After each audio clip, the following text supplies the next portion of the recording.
নমস্কার বন্ধুরা, বাংলার রান্নাঘরে আমি পদ্মা আপনাদের স্বাগত জানাচ্ছি। আজ আমি আপনাদেরকে বাংলার স্পেশাল লস্যি বানিয়ে দেখাবো। তার জন্য দেখুন কি কি ইনগ্রিডিয়েন্টস লাগছে সেগুলো একবার দেখে নিই। লাগছে দই হাফ কাপ, চিনি 3 টেবিল স্পুন, মাখন লাগছে 1 টেবিল স্পুন, এটা অপশনাল, দিতেও পারেন না দিতেও পারেন। একটা ছোট এলাচ 1/3 টেবিল স্পুন, গোলাপ জল 6 থেকে 7টি বরফের কুচি, আর লাগছে সামান্য জল। তো চলুন শুরু করে ফেলি। প্রথমে আমি একটা ব্লেন্ড জার নিয়ে নিয়েছি, ইনগ্রিডিয়েন্টস গুলো দিয়ে দেবো।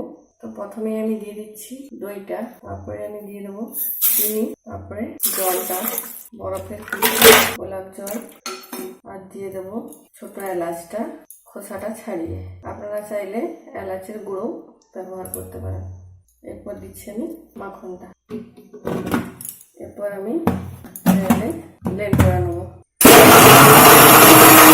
রেডি হয়ে গেছে লস্যি। এরপর আমি এটা সার্ভিং গ্লাসে ঢেলে ফেলছি। গ্লাসের মধ্যে আমি লস্যি ঢেলে দিচ্ছি। এরপর আমি সার্ভ করার জন্য এইভাবে সাজিয়ে ফেলছি। তো বাংলার স্পেশাল লস্যি রেডি। আপনারা এটাতে একটা বরফ কুচিও অ্যাড করতে পারেন।